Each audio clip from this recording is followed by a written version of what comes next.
ఇప్పుడు అంటే త్రేతాయుగం, ద్వాపరయుగం, కలియుగంకి వచ్చేసిన కలియుగంలో ఇవాళ వచ్చుతున్న కథలు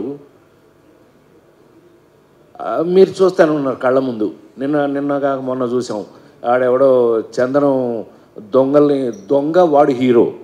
సరే, హీరోల్లో మీనింగ్లు మారిపోయినాయి. నాకున్న అదృష్టం ఏంటంటే 48 సంవత్సరాలుగా I'm such a different hero.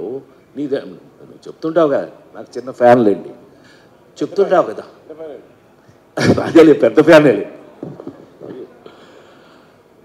సమాజంలో మన చుట్టూ ఉన్నటువంటి ఏమండి, లేడీ స్టైల్ రాడు హీరోనా, సన్నాసి అప్పులప్పారావు హీరోనా, పేకాటి పాపారావు హీరోనా, ఏ పిల్లలు వీడు దొంగ వాడు హీరోనా? కానీ సమాజంలో మన చుట్టూ మనతో పాటు మన పక్కనే ఉన్న క్యారెక్టర్స్ని తీసుకుని హీరోగా నటించి ఇంతకాలం మీ ముందున్న నేను ఈ రోజున హరికథ నేను ఎప్పుడైనా నమ్మకం ఉంటే మీరు నమ్ముతారు, నాతో చూస్తారు. ఆ నమ్మకం కరెక్ట్గా ఉందంటే మీరు చెప్తారు నాకు. ఇదే ఇన్ని సంవత్సరాలుగా నాకు మీతో ఉన్న ఎక్స్పీరియన్స్. నాకు తెలిసి హరికథ అనే కథ నాకు చెప్పినప్పుడు నేను షాక్ అయ్యా.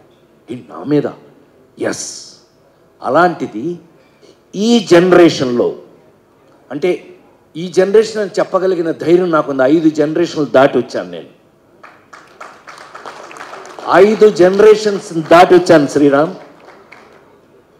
రామారావు, నాగేశ్వరరావు ఒక జనరేషను, కృష్ణన్నయ్య, సోమన్ బాబు అన్నయ్య వాళ్ళది ఒక జనరేషను, చిరంజీవి, నేను, మేము ఒక జనరేషను, మహేష్ బాబు, జూనియర్ ఎన్టీఆర్, అల్లు అర్జున్ ఒక జనరేషను. ఇప్పుడు కొత్త కుర్రాళ్ళు, మనకు పేర్లు కూడా తెలియదు, పక్కన యాక్ట్ చేస్తున్నాడు, పేర్లు కూడా జోక్ అది చేస్తున్నారు. చిన్న కుర్రాళ్ళు, యంగ్స్టర్స్ అంటున్నాడు, అబ్బాబాబోయ్ అంటున్నాం వాళ్ళని చూసి. అయినా 5 జనరేషన్లు దాటి వచ్చిన వ్యక్తిగా నా అదృష్టం లేదు.